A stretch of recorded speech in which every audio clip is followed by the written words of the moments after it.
this is an interesting examination into the type of person that we're dealing with here. So, come in here. Thank you for all the lovely comments. Thank you, everyone. I really appreciate the support. Now, this guy 21 hours ago posted this insane shit. Now, I'm not gonna bog him down on that. Like, I find these obnoxious to read when I don't know who the person is. Like, I will read a long post from someone that I trust is intelligent and is going somewhere with what they're saying. But when I see some stranger posting like this, I'm just like, oh, fucking... Ugh. You'll notice that this individual used his own and a sub account to like his own comments, every single one of them, the replies to. It's all posted within 21 hours. And I speak from experience, this amount of writing would definitely take more than hours, so obviously this was a copy and paste. Now, it's possible that he wrote it in response to the video, like he typed it up in a Word document, and then just copied all of it. Like, I've done that sometimes when I have especially long shit to do. But I don't think that's the case because of some of the dialogue and how it's written in here makes me believe that this is a pre-copy pasta thing. Like this is just something he posts to. Also, from what he talks about in this, I don't think he watched any of my video, because nothing he says is about anything that I talk about in my video, and he openly makes arguments that I already counter-argued with evidence in my video without understanding that so it's clearly just came on to a Last of Us 2 video, copy and pasted all this shit into comments, and then used his account, and then switched to a sub account to upvote all of his things twice. So that's the kind of shit we're dealing with. So let's read into this to get kind of the idea of some of the mental gymnastics and just the attitude. And attitude is a weird word. This is an interesting situation because I don't get nothing that this guy says, or I didn't read this whole thing because it's exhausting, but nothing that this guy said, like, this is clearly just something he wrote to post to an audience that is different or whatever, and he's not being aggressive or anything. He's not, like, contradicting. I mean, he didn't watch my video, so he would have no way of knowing whether or not I'm positive or negative on the video, it seems like. But this is just the kind of mentality that is very prominent in, like, the anti-Last of Us 2 camp, you know? Not always, not universally. There's a bunch of different reasons, completely different reasons across the spectrum for the people that dislike Last of Us 2, to greater or lesser extent, like, from the people that think it's, like, mediocre or heavily flawed to the people that are like, oh, it's irredeemable, it has nothing of value, which is, like, the extreme stupid take that people, you know, where anyone that says that, like, a game as, like, polished and whatever as Last of Us 2, which clearly has many merits, and if you ignore all of the attributes that you dislike, there are clearly tons of other prominent strengths in the game left, and you can enjoy it just fine, or whatever, but it's like, clearly if you're saying, oh, 1 out of 10, 0 out of 10, complete disaster, whatever, you're already operating on this bad faith take where you're probably only thinking about media as, like, one single thing that you thought of, and then, like, you just never question yourself. You're like, yep, that's all that media is, just the one thing. So let's read into this, because this is the perfect example of the kind of like this entire thing is very self-serving, you know? It's very much because, like, he's not arguing against my points. He didn't even watch my video. None of the fucking shit that he's saying is referencing to me. And I understand a certain level of pedantry. Like, I haven't read this, but, oh, the Georgian Parable. Oh, Joe, Jugu, whatever the fuck. You know, like, using other references. That's the sort of pedantry that it's like, I understand that degree of pedantry. Anyone who makes content of any kind has a degree of pedantry like that. You know, they want to kind of flex their argumentative or analytical talents or whatever. But this is like the point where it's taken not even as a sport, because even as a sport, it would be more competent than this. If it were taken as a sport, you know, to take one side and just argue for it extensively and just do whatever, then it would be smarter about it. So this is just the kind of loophole that people get put in, is if they perceive something that it's like the smart opinion is to dislike it, then they will like convince themselves of all these things and make these all half-assed arguments and jump to ludicrous fucking conclusions from nothing. Like, make an argument and they just do a gigantic leap in logic to complete their to lead to their conclusion of how they reach, oh, this game is trash or whatever. And it's like a, you know, it's the kind of like Mahler type objectivism, or quote unquote objectivism, you know, people that think that their opinions are facts, not understanding what an opinion is. Like I said, I haven't read this guy. I don't know if this guy is an objectivist or if he subscribes to that kind of delusion, but anyways, let's get into it so I can really start to explain. So much has been said about Last of Us Part 2. This was, I wonder if this was a video script, because it's kind of obnoxious to read this as just a piece of text. So much has been said about The Last of Us Part 2. Many plot holes. A number of very eloquent writers have already done this online. Very eloquent writers. I don't feel the need to join in. However, I will? Oh, okay, so I think he's meaning that he doesn't want to contribute to the, like, explaining the plot holes. Now, he says very eloquent writers. This is another thing that, like, screams in my head that this guy's entire perception of writing comes from watching people like Mahler. Because the overconfidence and oversimplification of basic concepts and gigantic leaps in logic just screams to me that, like, he thinks in terms of conclusions first and then comes up with half-assed excuses for them afterwards, right? So it's like a single thought, like a single argument went into his head, and then he was like, oh, this makes some form of logical sense. Oh, I see this, and then I see how it relates to that. That must mean that it's logical, and if I have a logical thought, a logical argument, that must mean that the conclusion that I draw from it must automatically be a truth. So, this is another thing that people don't understand about logic. One, people don't understand logic in the first place. Rules of logic.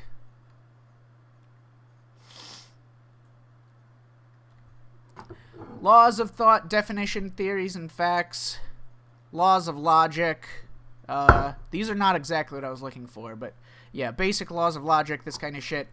So, already, people are not very good at logic. They're not very good at recognizing their own contradictions in what they're saying. If they see one thing that they think makes logical sense, they will assume that it is therefore logical, and if they have a logical quote-unquote argument, therefore it is fact. So, let's get another thing.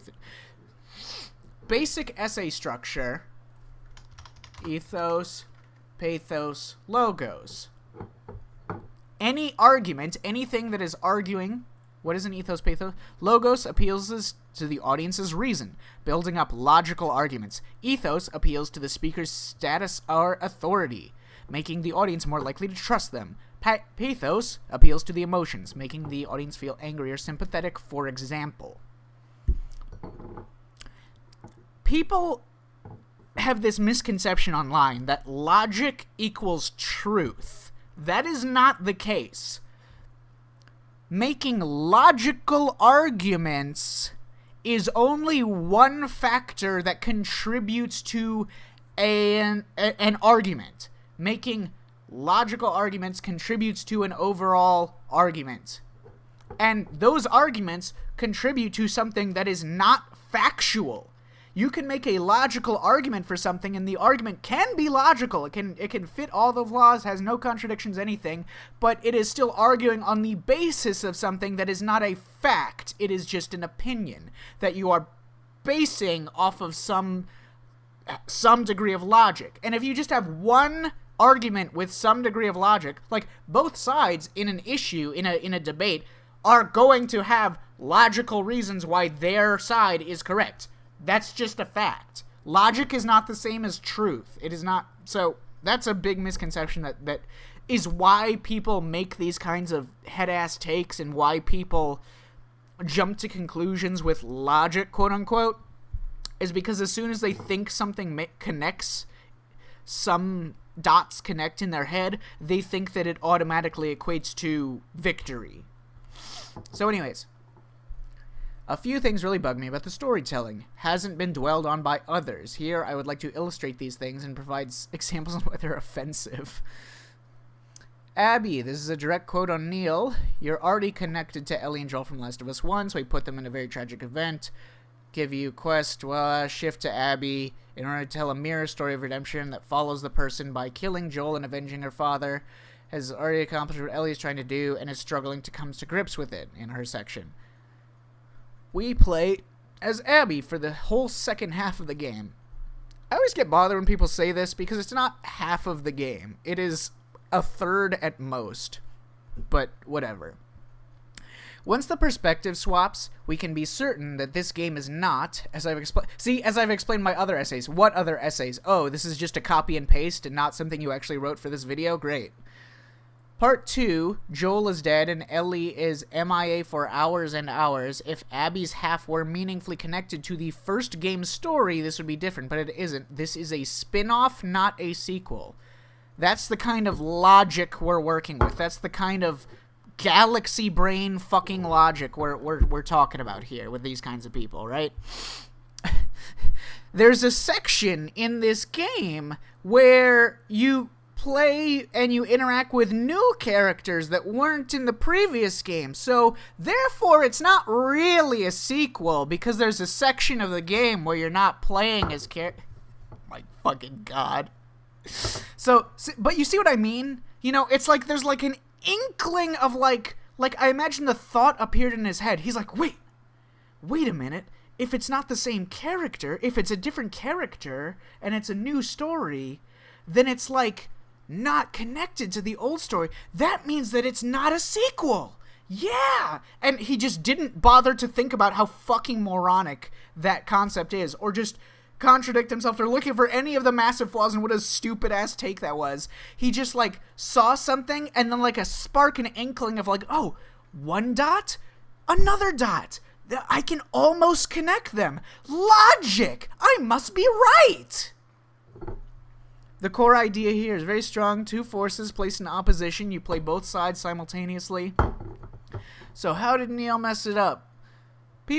Stupid people will be attempted to draw parallels between Abby and Ellie's story. Clearly, intention of the writers, these parallels are false. Because, and I'm gonna paraphrase because I did read this section, Ellie wants justice, Abby wants vengeance. And then he's going to make up a bunch of shit for how this is supposed to make sense or anything. Even if that was the case, like, even if there was a fundamental difference between Ellie's motivations to kill Abby or Abby's motivations to kill Joel, that doesn't mean that they're not paralleled. Do you understand what the parallel is, right? Like, oh, Abby and Ellie have different colored hair. They're not the same person. Clearly they can't be paralleled. Like, looking at one fucking, like one hyper-specific attribute that you focus on some difference between them for no reason. You're like, oh, that means that they're not paralleling. That means they don't have parallels.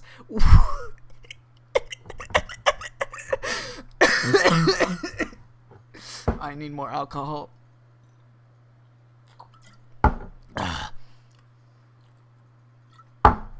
Oh, man. Oh. So he basically, now this is like the kind of head-ass, like, emotional-based take where he's like, Abby hurt a character I like. That must mean that there's a factual difference between her actions and the actions of anyone else. So he argues that Abby's murder is not beneficial in any way. It's just for the sake of killing someone. It doesn't even benefit herself. It's not for self-defense or anything. All of which is accurate. But then he argues that Ellie is... Then he argues that Ellie's act of pursuing Abby is because Abby is still on the loose.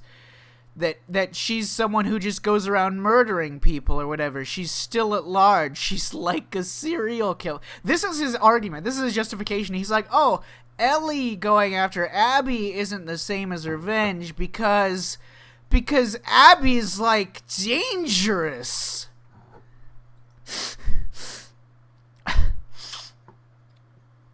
Abby is also the beneficiary of a horrible paramilitary organization that should be brought down, which just makes her death seem even more necessary. I mean, she just works for an organization, a beneficiary. This is just ignorance. This is just no media literacy / didn't play the game. We can all agree that vengeance is self-destructive. So this is the other thing, is that, like, when people do this kind of thing, one problem is that they get so wrapped up in their own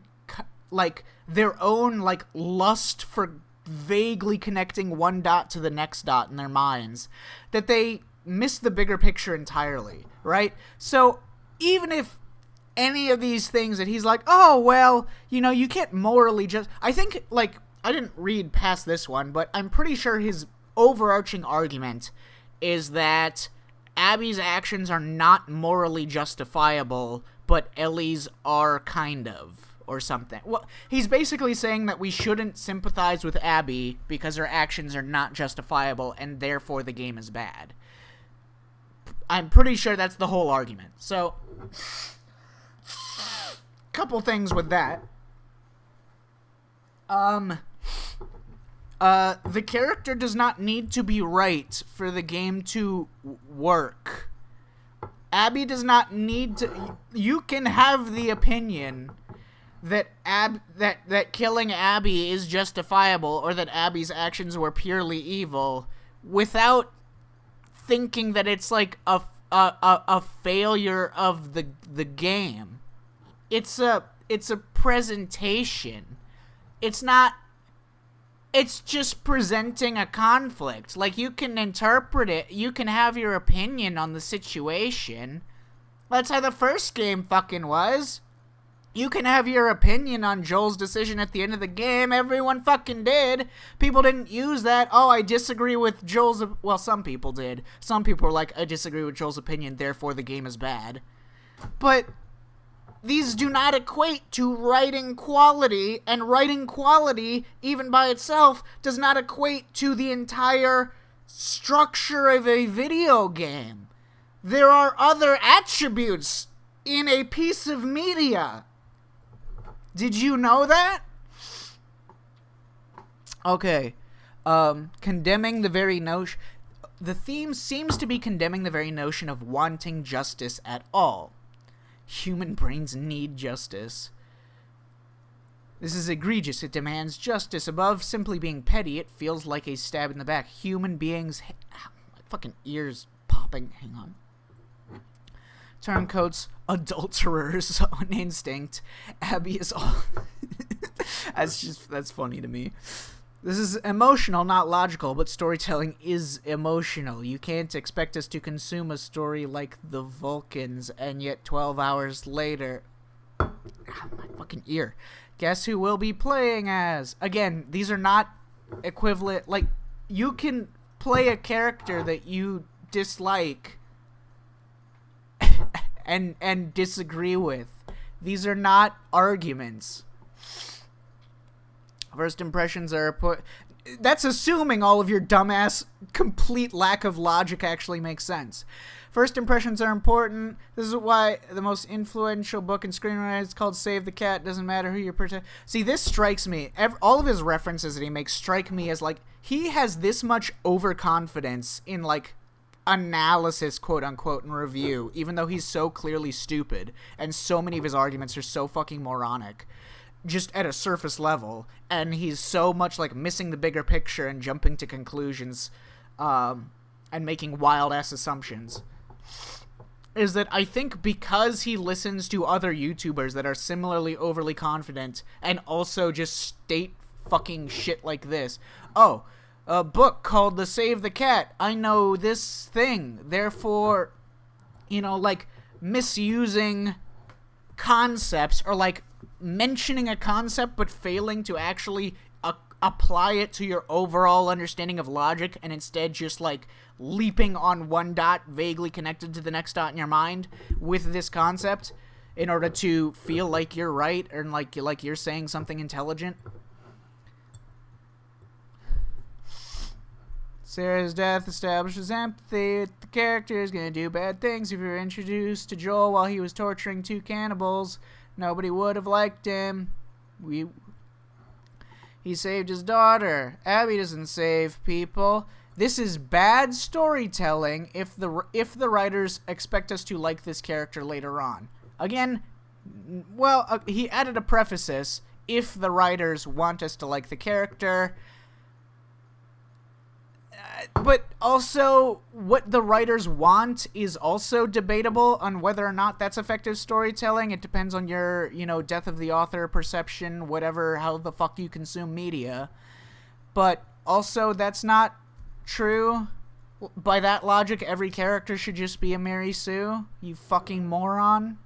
So, the other thing about takes like this and people that just, like, state, like think that they have a logical thought and then just spit it out without thinking about it for more than 2 seconds, is that you can take their exact same arguments and then flip them around and apply them to almost any other piece of media, and you can see them completely fucking fall apart and make no fucking sense.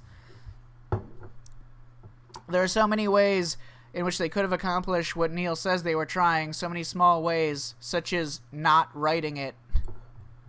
They should have just made every character a Mary Sue, because that would have made me like the character, and that would have made the game succeed.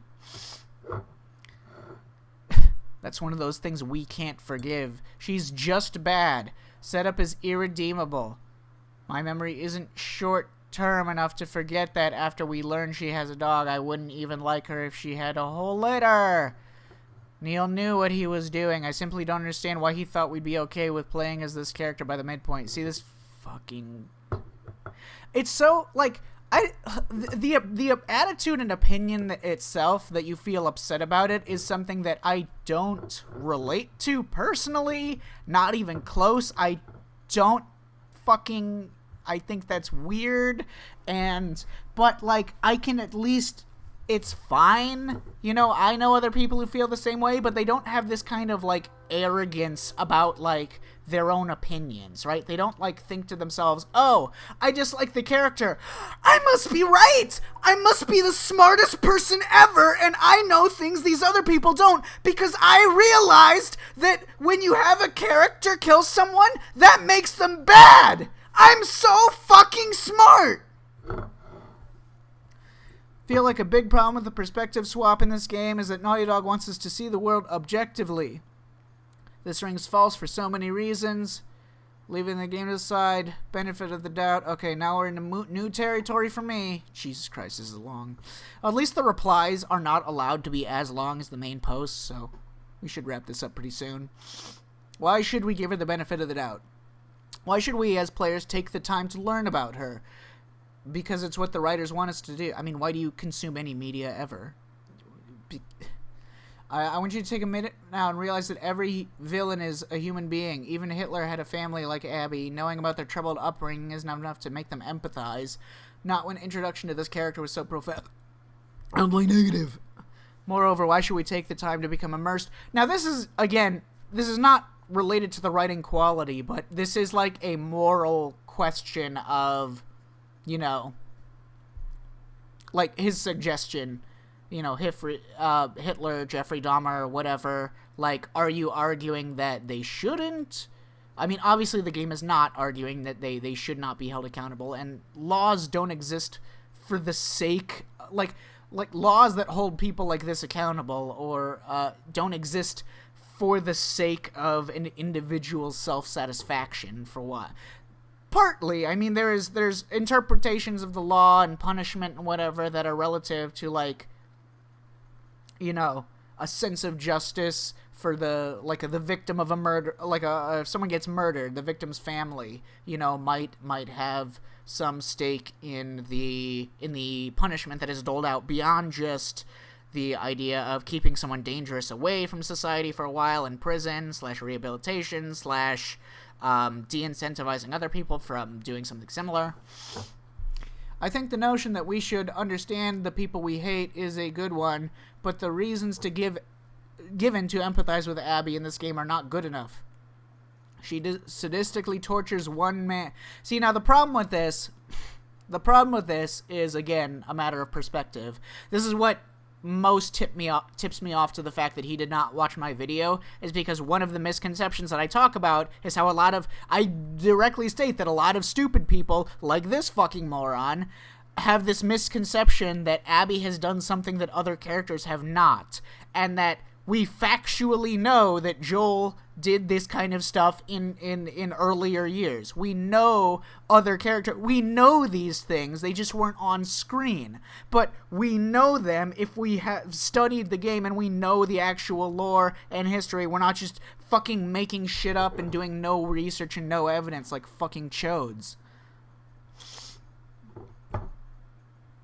This is just someone who thinks he's really smart because he thinks that killing people is bad, and that him pointing that out makes him a genius. And that people like me somehow missed that part. Thank you for letting me know. I didn't realize that she killed someone. Fuck. God, you've opened my eyes. If she were remorseful, as Neil seems to think that she is, maybe it would be different if she had acted against her own will or better judgment. If she had made a mistake, maybe it would be different. This is not how the character is presented. She doesn't lose any... What? Doesn't lose any sleep. This is a weird comment. Like, I believe he's just using it as a figure of speech, but it's a very weird comment when this is literally what is presented. Every single day she wakes up from a nightmare, she literally loses sleep. This is like the express plot point. Literally. She mentions Joel to Manny once at the beginning of the section, and not remorsefully, and then never ever again. This is just someone who, again, no research, didn't play the game, no comprehension of actually reading into things or listening to or just seeking out that information in the game. So again, just hashtag didn't play the game. The reasons we're given for liking her are entirely independent of what she's actually done in the narrative. Because Abby doesn't really want anything in this game. Aside from Joel's death, she wants to survive. I mean, big stuff that through the whole game. Abby wants justice. I can relate to, because I also want justice. Abby wants nothing. There's nothing for her to want. I know this is, again, just ignorant, and this is explicitly, the existentialism is explicitly the conflict in it's the point of the story, and you're just a fucking moron that just missed the entire point. Because you had one idea in your head and you think that it's logical, and then you act like that's the conclusion, and then you stop fucking using your brain. In fact, our whole first day of adventuring is just filler. We go on a mission that gets sidetracked, go out to find Owen, despite the fact that Owen seems to make it to his aquarium scot-free after today. We have to kill people on the way there. What's the plot? What is there to root for? We spend the whole second day looking for supply. Who dies in a cutscene anyway? Why didn't we just skip right to day 3? At this day 2. I mean, this is just, again, like just basic stories. He's just like pointing out things that millions of stories have in them, and then saying, "Huh? You can't do that." Like, yes, thank you for stating basic facts in the few instances where you even comprehend the basic facts. This gets into a whole different problem with the game's story, which is that Abby's section and Ellie's sections have no causal relationship to each other. Hollywood cinema's classic narrative is all about cause and effect. Oh, yep, Mahler fan. Mahler fan. Immediately using the Star Wars examples. Mahler fanboy. Fuck yeah. Like many of you reading this, I had anticipated this to be what Abby's section did. Danny would be someone Ellie killed. You'd be reminded that your actions have consequences. Note, most of our time with Abby is wandering around Seattle with no goal. We never once see Ellie until the end. Well, I mean, you have goals explicitly. You just stated several of them. We never once see Ellie until the end of the game. There is no causal connection whatsoever.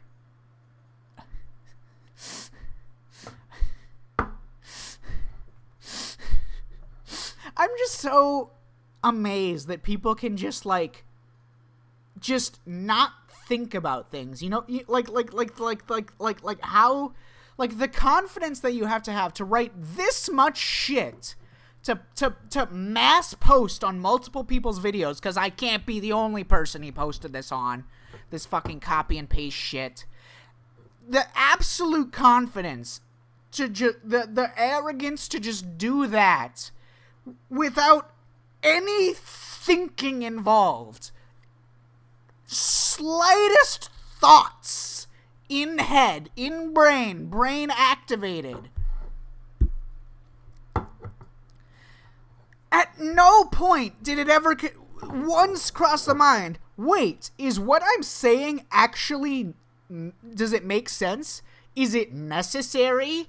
Are there countless stories that have different story structures that don't require this shit that I am saying, that I am making up, pulling out of my ass as some sort of law of writing?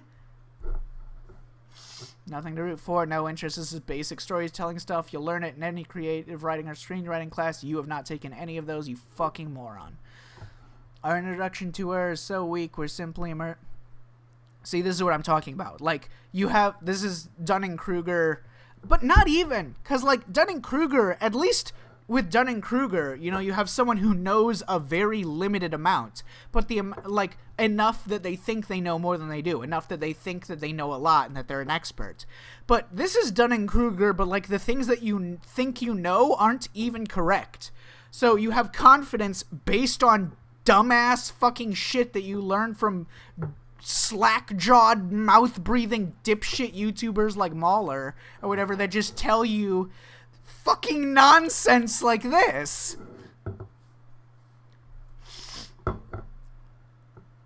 And weird Hunger Games things like a creepy cult are explained. I didn't care. I profoundly didn't care. See, that's fine. That's an experiential thing. That's I literally said the same thing in my review. I was like, so that's what the story is, but I gotta be honest, I did not care. If I wasn't so invested in the first game, I would... I was not expecting the sentence to go in that direction.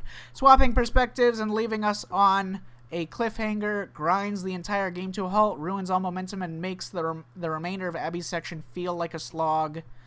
Pushing forward was actively difficult for me. I simply didn't care. See, this is the only thing that he said so far that is actually, like, quality review. Because, you know, he's stating his own opinion and, like, his own experience. He's like, I did not enjoy this. It was negative for me for these reasons. And that's completely valid. Because people can't control your experiences. Other writers have spoken on the pace. I love how he just says other writers, as if he's not just referring to other people that are just as stupid as he is. Other writers. So I'm not going to dwell on all of the other criticisms that other people have made that are probably just as fucking moronic. I'm more interested in the stuff that's less obvious here. So he thinks that he's smarter than the people that he's quoting. So by that logic, we can assume that these people are that supposedly have pointed out all of these plot holes and whatever that he said at the start are probably even dumber than this guy if he thinks that he is smarter than them, or pointing out stuff that's less obvious than they are, quote unquote. So we have to assume that those people are like literal third graders, like pointing out even more basic shit than, oh, Abby killed someone and tortured him. That's bad. She's bad. Bad! The Georgian Parable. I want to tell you a story. 19th century is a young man from Georgia, not the country, not the state, named Joe. I'm not going to pronounce that. I'm a fucking asshole. White asshole. I can't pronounce shit. He had a very troubling upbringing. His family was miserably poor, and all of his siblings died in infancy. His father was an alcoholic, and he beat poor Joe and his mother... Poor Joe. That cracks me up for some reason. Throughout his childhood, he struggled with illness, injury, and homelessness, and it wasn't until he found religion that he began to show his merits. He became a novice priest. The climate of the day in the Russian Empire was brutal, but he cast away the chains of his youth, and in the end became one of the most important people of the 20th century. Most people know him as whatever, but you're familiar with the pseudonym, Stalin, Joseph Stalin. Understanding Stalin's upbringing is important. I'm just like, I don't know where he's going with this. There's a number of directions. When you take something as vague as just saying, oh, Stalin, just like he said up there, oh, Hitler, it's concerning. All right, let's get back into it. We should try to learn how he became the man he was. We might even be able to make him into a sympathetic character. Again, he's just focusing entirely on this, like, sympathy thing, as if that's, like, the express be-all and end-all of the story, is whether you like the one character. But the fact that Stalin had a harsh upbringing does not excuse what he would go on to do. Nobody would argue otherwise. Well, some people would. You can argue things that are just as stupid. Why can't anyone else? We can understand that life sucks without forgiving him for his crimes against humanity. You could write a compelling film in which we root for a young and troubled Stalin, only for the twist of his true identity to be revealed. It would probably be effective, but it would never excuse his actions, and I would hope that it would not convince anyone that his actions were justifiable. If you've ever seen Downfall, you might have experienced this for yourself. I'm probably thinking of a different Downfall than the one he's referring to. We come in at the very end of the Third Reich, and so you never really see how bad the Nazis are. You almost feel sorry for Hitler. Film does a great job illustrating that even the worst monsters in all of humanity were still human. Note that Downfall would not work if the opening of the film was in Auschwitz. We would remember that Hitler was evil and never be able to come to care about his problems. I mean, that's not necessarily true. Like, changing the order... It might be more difficult if you're prompted initially, but that's, again, a very audience-dependent thing. Like, if I were told a story out of order, I would have no problem with that. I would just see things as separate events or past, present, future, whatever. Like, you can do... He's not true here. You can sympathize with someone retroactively. It's not like it's an absolutely impossible thing, depending on the order that you present them in, and to act like the order is the absolute most important part just shows that, like, your own, like, biases, like, your inability to rationalize those things while you're consuming media. His problems would seem well-deserved. Be an entirely different movie, yet in effect, this is what they're asked to do. We're asked to empathize with Abby because she's a human being. So we're dead, but this is not a... Do you think the inmates who killed Dahmer were wrong to do so just because he loved his mother? Maybe you think it was wrong because it's a violation of due process or because... Now, again, I don't think I said this earlier, but the problem with this is that every single character in these games have killed people that they didn't have to. Literally all of them. They have all just murdered people. That they didn't have to, some of which did absolutely nothing wrong, some of which it was not a necessity for them to do to protect themselves or others or anything else. People, every character in this fucking universe kills people, and you're just acting like this is different because it's you a push you baby. Because you're that fucking brain rotted that you think that that's a logical argument. But do you think there's something about Dahmer himself that makes killing him wrong? Well, I mean, that would depend on your thoughts on the death penalty and legal system and whatever else, but... Yeah. Violation of due process no longer fair. Yeah, okay, so those reasons plus others that you can take against violence and murder, but everyone is a human, but some people do deserve to. He's coming out with the Misumi takes. Revenge fiction relies upon this fact. Okay, now, literally, again, just pulling shit out of his ass, just making shit up. What do you fucking mean revenge fiction?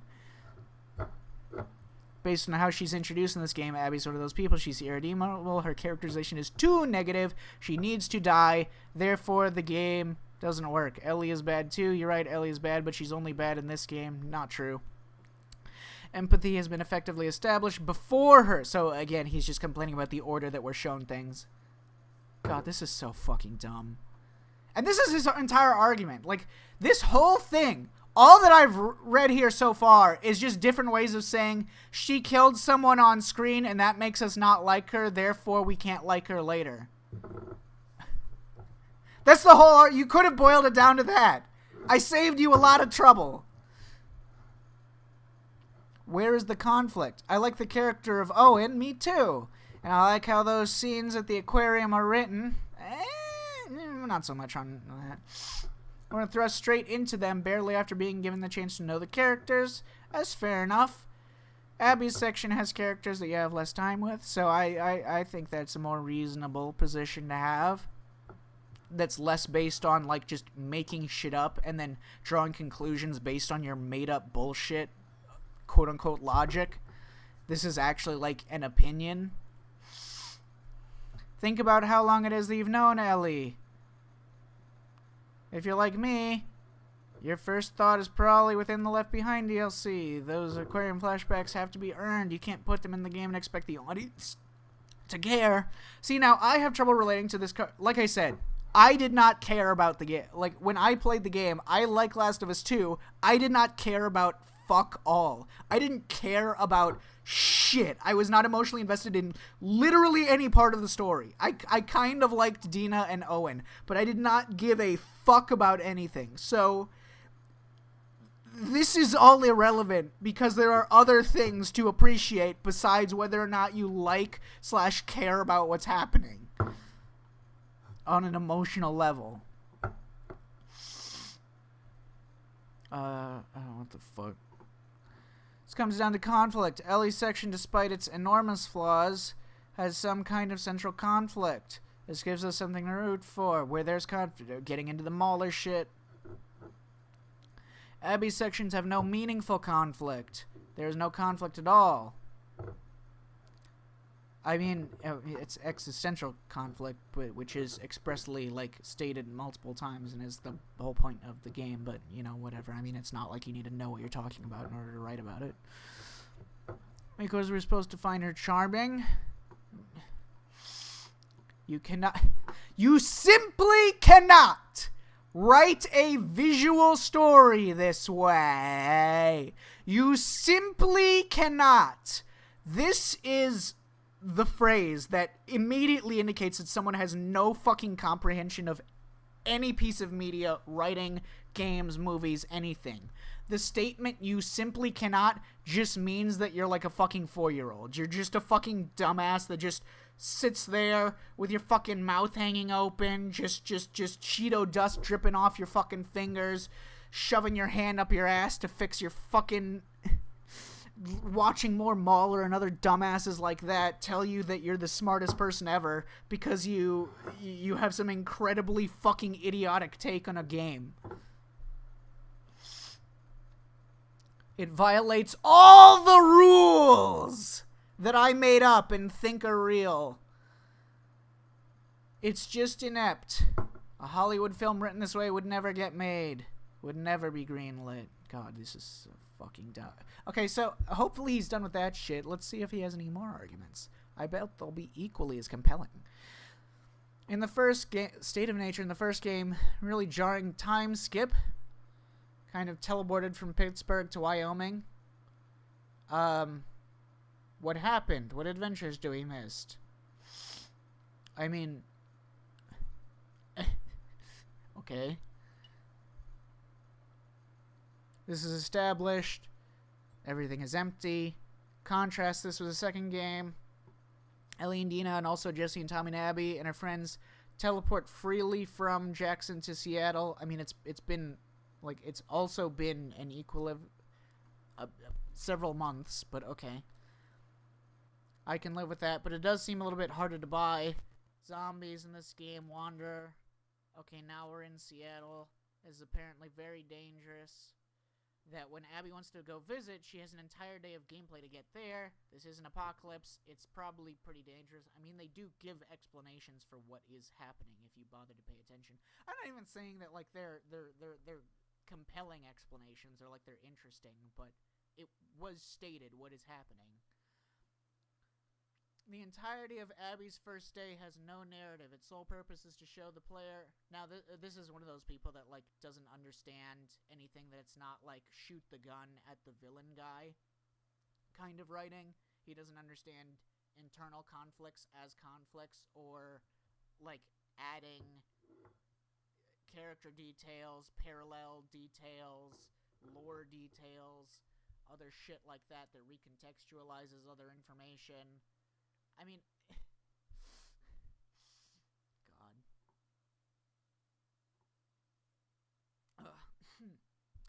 Abby discovers... I was amped. Me too. I was also amped when they died.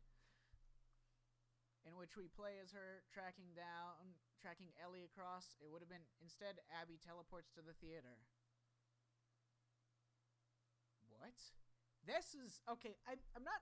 This is, okay, multiple takes. This is a faux pas kind of criticism. This is like, I wanted this for no particular reason.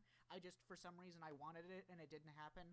Not a real criticism. You can criticize anything ever for not doing something that just popped into your head that would have been cool for it to do. That's not a fucking criticism. That's a really stupid argument. So it's what we call a faux pas, but instead, so...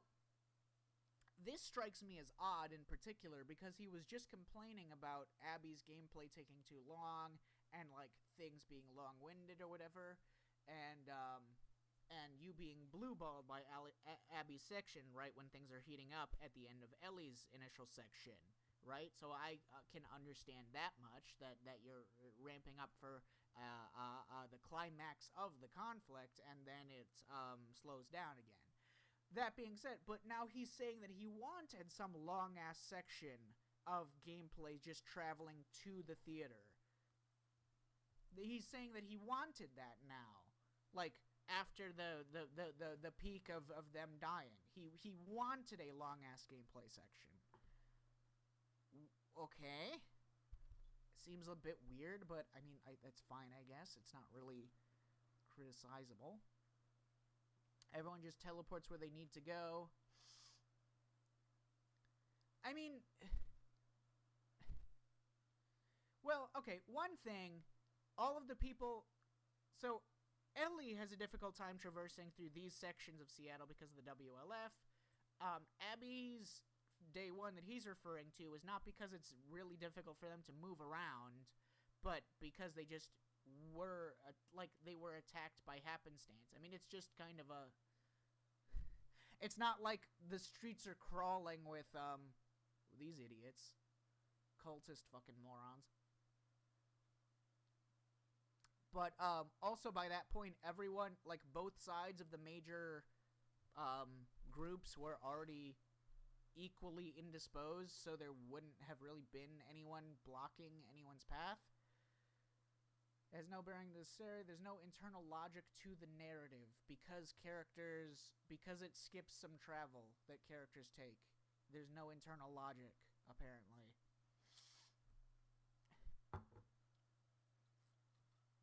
You know, just because you didn't play something in gameplay doesn't mean that nothing happened. It's kind of what, like he mentions with, them traveling to Seattle from Jackson in the first place. You know that if you open up your journal as Ellie, you know that thing that exists and you probably didn't fucking bother to read? You know that she cataloged a lot of shit that happened between Jackson and Seattle, right? Like, you can read about some of the the encounters that they had and some of the people that they killed along the way. Weird post-apocalypse religious fundamentalists are a horrible cliche. Don't even disagree. I'm actually 100% on board with this one. Amish psychopaths have set up shop in Seattle. I am 100% on board with this. I have nothing to add. I completely agree. I mean, they are relevant to the narrative, so I disagree with this. If you have any comprehension of the first game, you can see an overwhelming absolutely staggering amount of correlation and overlap with the themes and concepts. But I do hate the Seraphites and think they're fucking a stupid joke. Abby's section concludes with, oh my god, there's still so much more. Big, dumb, boring, pointless, stupid action scene where you ride horses. I have some questions on this sequence. Why are all the buildings so uniformly on fire? I love how this is something that he feels the need to include in his overarching why this game's... Like, he couldn't be fucked at any point here to just stand back and think, are there more purposes to a story other than just liking one particular character or not? But he also goes to the nitpick level of, oh, the buildings are uniformly on fire. That's a dumb video game thing. I mean, I'm not gonna necessarily disagree with most nitpicks unless... Why is a Space Needle on an island? I mean, that is deliberate. Obviously, that's not like... I was also wondering that. I was wondering why the Space Needle was on the island. I'm assuming Seattle just got so... Because there's other parts of the Seattle section that are overwhelmingly flooded. And I'm kind of wondering, now that I think about it, if it's trying to imply that the tectonic plates shifted in Seattle and a large portion has gone underwater. I get that impression from some of the environmental design, but I think that's what they were going for. A story backwards. I want to harp on the pacing, but I would like to engineered to create player apathy. We're expected to immerse ourselves. Again, just making shit up. Right, here's an enormous reason why we shouldn't. We know how it ends. There's no mystery, there's no tension. Okay, well, for all the reasons I've already said, that this is not, like, a deal-breaker type argument, but, I did mention this. I did mention this take, and this is kind of a difficulty that I have with relating to certain other people, because there is a certain level of doublethink that is inherently required to consume any type of fiction, and that's not just talking about the suspension of disbelief that's required to consume fiction, but you have to have a certain level of doublethink. You have to simultaneously understand that it's all fictional and it's not real, but also kind of imagine that it's real and consume it as though it's real. And this doublethink happens a lot when you think about if you watch a movie with a twist and you go and rewatch it, can you consume it? How can you consume it already knowing the twist? I mean, can you just not consume media more than once? Any story, any movie, or anything you're only allowed to see one time because, quote-unquote, there's no mystery, there's no tension if you know what's going to happen? That's the kind of, like, anti-spoiler argument that people make and that I've never agreed with. But there is at least some feeling difference between a story like revealing something and then retroactively going back to a point, like as you continue to progress through the story, you enter into a situation where you already know the outcome, or at least some aspect of the outcome. But that being said, also, you don't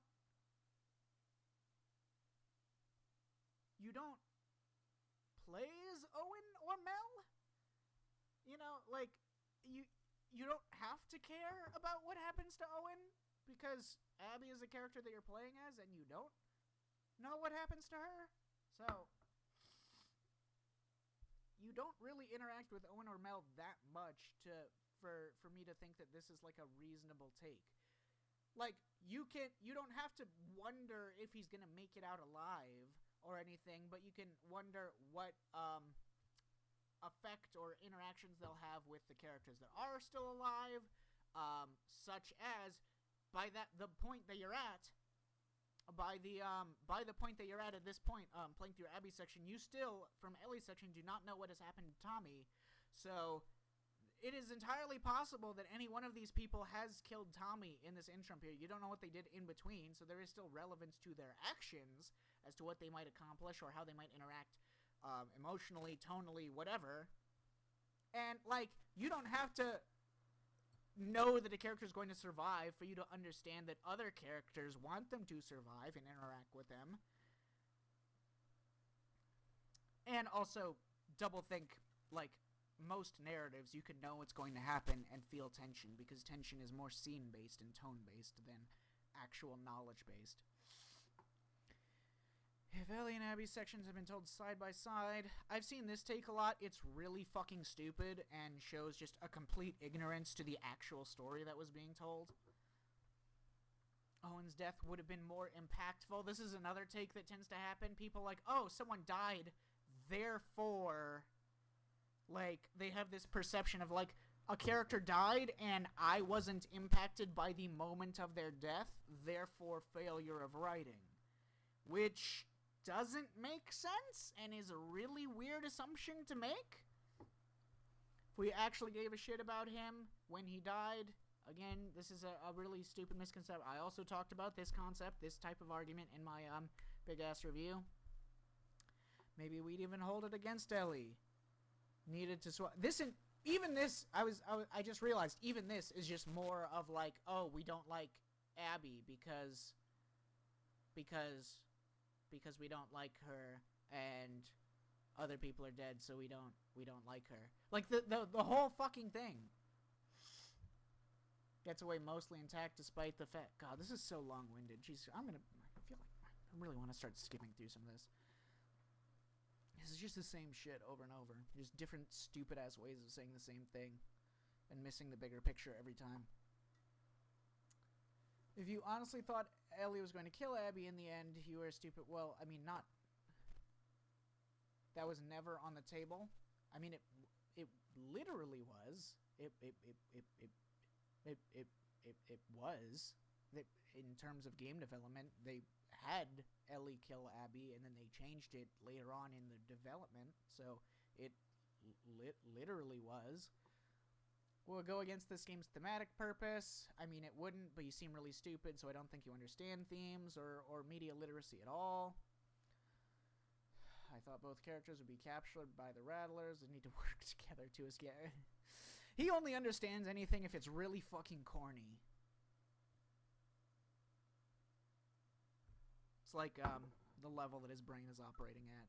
Themes are moral lessons that your characters must learn. So again, like a third grader type intellect, third grader level understanding of storytelling.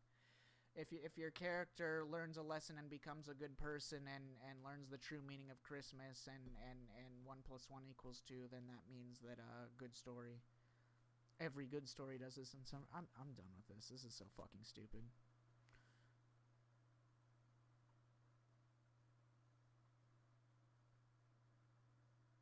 And then just more, like, propagandist-type dipshits. They're like, oh, it's all about the internet, it's all about the vice, but it's all Neil. Neil!